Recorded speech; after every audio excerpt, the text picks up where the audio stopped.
के लिए कुछ सुझावों की चर्चा करेंगे जो आपको अधिक उत्पादक बना सकते हैं। यदि आप अपनी दिनचर्या में समय बचाना चाहते हैं और अपने जीवन में अधिक आनंद जोड़ना चाहते हैं तो आप सही जगह पर हैं।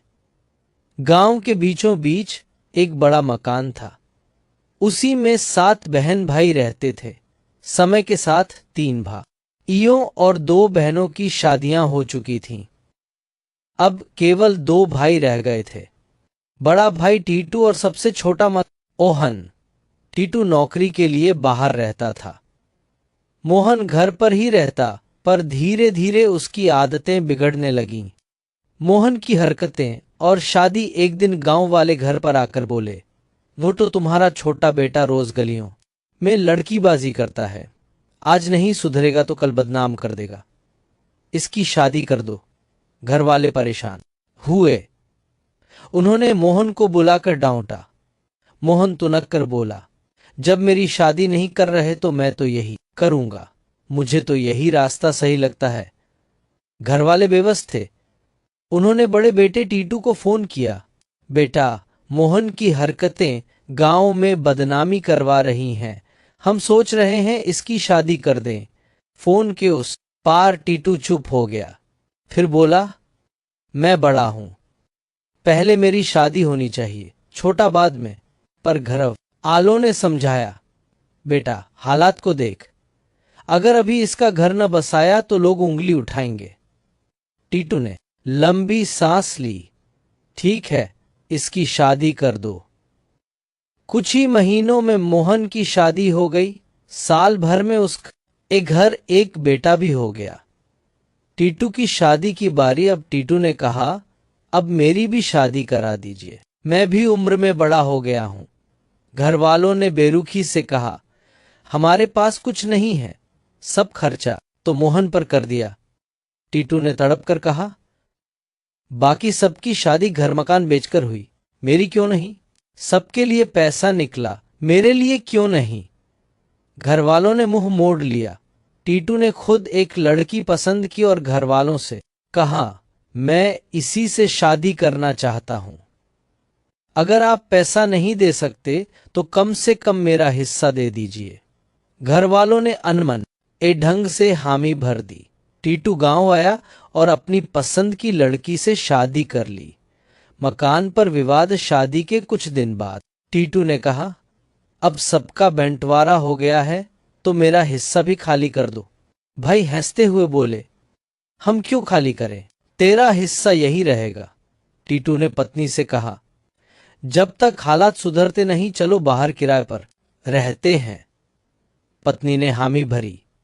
घर वालों के फोन आते, पर केवल तानों के लिए, तू बहू का गुलाम है, तू हमारा बेटा नहीं। कोई दुख सुख पूछने वाला नहीं था। पत्नी की बीमारी और संघर्ष। रुस्स समय बीतते बीतते पत्नी बीमार पड़ी। ऑपरेशन हुआ। घर वालों ने हाल तक नहीं पूछा। फिर नौकरी का इस जगह पर टीटू ने गांव के एक लड़के मनीष को काम दिलाया। शराबी बाप का बेटा था, बड़ा मजबूर। टीटू ने सोचा, यह लड़का संभल जाएगा, परिवार का सहारा बनेगा। लेकिन मनीष ने धोखा दिया। रोज मालिकों के कान भरता, चुगली करता। एक दिन मालिकों ने कहा, आज से तुम मत आना, तुम्हारी जगह मनीष काम करेगा। टीटू के दिल पर जैसे किसी ने चोट कर दी। मैंने भलाई की और बदले में बुराई मिली। नौकरी छूट गई। गुजारा करने के लिए कभी दिन में गार्ड बनता, कभी रात में। गांव वापस और हादसे। 3 महीने बाद टीटू गांव लौटा। देखा, उसके हिस्से का कमरा भाइयों ने कब्जा लिया। वह मजबूरी में उस भाई के कमरे में रहने लगा जो ससुराल गया था। इसी दौरान पत्नी की हालत अचानक बिगड़ी। घर के गेट के पास भाभियां और मां बैठी थीं, लेकिन किसी ने हाल नहीं पूछा। टीटू 4 डॉक्टरों के पास भागा, पर कोई आराम नहीं मिला। आखिर पत्नी ने रोते हुए कहा, मेरे पास एक अंगूठी है, इसे बेच दो, जितना पैसा मिले उससे इलाज करा लेना। अंगूठी 8,000 में बिकी और इलाज हुआ। पत्नी बच गई। पर टीटू का मन और टूट गया। पटरी का हादसा जनवरी की ठंडी शाम थी। रोज तवा की तरह टीटू काम से लौट रहा था। पत्नी से फोन पर बात कर रहा था। बच्चों के लिए क्या लाऊं? कोई फल फ्रूट? अचानक ट्रेन क्रॉसिंग पर उसका पैर पटरी में फंस गया। वह चिल्लाया, बचाओ। 70 लोग खड़े थे, लेकिन किसी ने मदद नहीं की। फोन अचानक कट गया। पत्नी ने सोचा शायद नेटवर्क चला गया, पर जब हकीकत पता चली तो रोते रोते बेहोश हो गई। लोगों ने एम्बुलेंस बुलाई। सरकारी अस्पताल ने मना कर दिया। कॉस्मोस अस्पताल में भी मना हुआ, पर बहुत विनती करने पर भर्ती किया गया। खून का इंतजाम और घरवालों की बेरुखी। डॉक्टर ने कहा खून की जरूरत है।